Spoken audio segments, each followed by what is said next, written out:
I want to get into on the spiritual side with you, man. Okay, cool. Topic number 2, being a living testimony for God. Mm. I feel like, especially in my generation right now, we're living testimonies and we don't share it enough. I feel like the conversation of God is not. It's kind of uncomfortable for people, but I don't mind it. I think because my connection. How you? What's your testimony, man? If you could give one. Wow, my testimony is something I never. That's great question. Yeah. I don't. I think one, statistically coming out of a social structure of, son, only boy, Yeah. only son of a mother. I have a sister who has intellectual disability, or for some people say differently able. Gotcha. But from that, having been to jail, again, like I said, I was married. I've always been involved in church. I've always worked. I'm not saying I didn't sin. Right. And Right. I did. I've had my struggles. Yeah. But I mean, now to even be in a point in my life where now I'm a parent to my mom. Yeah. I got a parent, Yeah, and our it's a relationship Yeah. has strengthened, and I have more respect for my mom, and I can honestly say that because you always look from your own position and your own selfish needs, Right. but then once you see from the other person's point of view, it's like, oh, wait a minute, Right. this is not what I thought it was. Yeah. And so coming from that environment, basically, people might throw you away. Well, this, you're not going to get married, or you're not going to be able to date, or you're not going to be successful. But here I am, so many decades later, Right. on my own. I live on my own. I'm producing, I'm writing. Yes, I do work. I have another job to maintain my, expenses. Yeah. But I have the ability to create, produce. Right now, even after this, I'm going to my acting class, so I'm still investing into my career, and I'm involved in church. So you can't have it all. There's a balance to it, but there has to be a commitment, and it has to be a discipline to what you're doing. So I mean, if that's my testimony, that's it right there. That's a highlighted answer right there for sure, man. Same thing for me. I kind of give my testimony. I was in a situation with my car. I was sold a bad car from a mechanic. He's in Katy or somewhere like that. Right. First time buying a cash car. Gave out on me like a few months. Like I was struggling with this car, until my mechanic was like, "Dude, the engine it's done." You know what I mean? Got you. I had to drive rental cars for like a year. Oh wow! A whole year, yeah, a whole year. Wow. Just to maintain, because I had other stuff going on. I'm trying to maintain my life at this point. I don't have a vehicle. Right. I had to get my credit score back up. Stuff like that. I really had to start from scratch. And now we got our car. We in a better position, and all of that. I say all that to say, man, that's my testimony for sure. I had to go through a lot to just get to this point, to this point. Because sometimes you might have to start back from zero. Yeah. You know what I mean? And rebuild. And now it's better. Everything makes sense now. It was supposed to happen because it was a lot of steps that I was skipping. Yeah. It was a lot of steps that I was skipping. Right, like, right. We think we need it right, get something right quick, but it's like, no, you got to go through the process. Like, yeah. You got to go through the process. So man. That's definitely my testimony, you guys. But we in a good position. Like you said, I got different. I'm currently a content creator for a gym right now. I work for them. I do this. I'm at the gym. So I'm creating businesses within myself and just capitalizing off it. So right. Definitely consistent with it. Like I said, we're on contract with that. But that was just based on. I'll tell you a little story on that. So when I first got there, I was just an employee, and it was this content creator guy that they had, black man like us. He said I guess he was going to the army or something like that. So he's finna leave them, you know what I mean? And they're good people. So they felt a way about it. And I was like, just promote myself. Hey, I edit, I do some type of camera work. Maybe we can do a transition. Right. It's like, okay, we'll think about it. Send us some of your videos, what you do.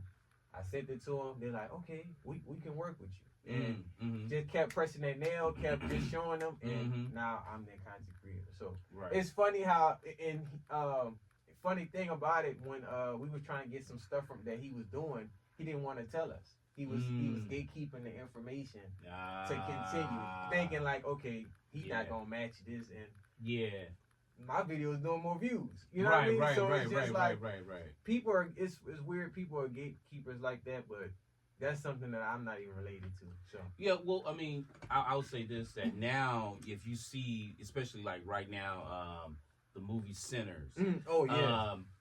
The gate is shifted. Yeah. The gatekeepers are going away, or their power is diminishing. Yeah. But we have to understand, we have to be able to create our own. Yeah. We can create our own. Yeah. But the thing is, the fact that you said, well, hey, you thought, well, you know, hey, I know how to do this. Yeah. Let me speak up and do it. Sometimes we get in our mind where they're going to say no. How do you know if you don't ask? Yeah. Oh, yeah. How do you know? I ask everything. You know what I'm saying? Yeah. You know, you can't be afraid to ask. And if they say no, they said no. So now I know my next move. Yeah. I know how to navigate this now. I know where I stand with this company. So now I need to build up whatever I need to build. So then when the next opportunity comes, I'm ready. But I have built up my credentials. Yeah. So you can't be afraid of the no. Definitely. You gotta speak up for yourself. Definitely. And that's why it's so important to just be that living testimony. But I've asked everything now. Yeah, it's so many opportunities that you could leave on the table and right there in front of you, and you just because you're off of fear or afraid of being rejected. Right. You know what I mean? Which I feel like that comes with life. Really, you're gonna get no. You know what I mean? You're gonna get but if you have a passion for something, I would keep pressing. Yeah, man, you gotta keep going. I would keep pressing. You got to, man. Definitely. Why should people remain humble, you think, when they receive blessings? You know what I mean? Receive things like, why do you feel like that's so important? Well, just prime example, what you just said. You had your car. Yeah. You could have been like, I got me a car, boom, boom, boom. Yeah. And then, boom, what happened? Engine gone. Straight up, yeah. Then you have to start over. You're going to have to start over. We go through seasons. Yeah. Look at nature. A tree in the spring. Right now we're in spring. Shout out to all the people who are dealing with allergies right now. Right. You're dealing with spring, but when winter comes, some of those trees are gonna wither. Things are gonna change. So remain humble and know what it is. A car, money, status doesn't make a person. Yeah. It's the integrity in your character. Because of my character, I'm not perfect. Yeah. I'm a sinner. Right. Saved by grace. But because of my character, it allowed me opportunities. For example, I have a job that I have now. They required us, you had to go in the office 2-3 times a week. Yeah. Okay. But an opportunity happened and said, well, hey, Marcus, would you like to work from home? Yeah. What a blessing that is for me, because that allows me more time. Yeah, you're on schedule. You know what I'm saying? Yeah. Where I can, invest, do other things. Yeah. But then also with my mom, if my mom needs me, if I got to take her to the doctor, I'm able to have that flexibility. Yeah. That's a blessing. But, so you be humble, man, in situations. And even, I'm going to say this. I was doing an event, and I was asking a person who was a host, hey, about something, and I think I know I was saying her name wrong. And the visceral response I was like, wow. I said, I'm sorry. I said, tell me, well, no, and again, I said, I don't know what her issue was. Maybe people have said her name wrong or whatever it was. Right. But in that moment, I knew I can't take this personal. I got to get this gig. I got to get this together. Right. And so later on, just kept moving by, did what I did. Later on, well, hey, we want you guys to come back. We want to do so-and-so. I couldn't take it personal. If I would have took it personal, I don't want to come back. Right. I stayed who I was. Right. Hey, this is business. Right. Take your personal feelings out of it. Right. Now it's like that person's like, hey, we want you guys to come back. Now we have a working relationship. You gotta. That's the one thing I don't like about with social media. Yeah. It's too much personal stuff going on. Oh, I don't like the way, man. Life happens. My uncle. Shout out to my uncle, Uncle Willie, man. I love him, man. And you always have somebody who can evoke wisdom in your life. Yeah. He said, son. He calls me son. Yeah. He said, some people are gonna, defecate on you. I'm gonna say that. Some people gonna defecate on you, but just like manure, grow from it. You can grow from the manure, man. Some people are gonna do, but grow from that moment. Don't take it personal. Definitely. You definitely got to separate the two. And I feel like I've become a master at that too, just separating personal with business. Yeah. You have to, because that's the only way you'll be okay mentally. You know what I mean? You have to separate the two. You got to be a hustler. You got to know, hey, these people don't care about your feelings. And then they just do your job. Yeah. If they do theirs. There you go. You know what I mean? That's it. Everybody go home. Mm-hmm. But yeah, man. It can be taken away from you. Yeah. My life did a whole 360 within this month. Like this month, everything that I've lost, I got back times 2, times 3.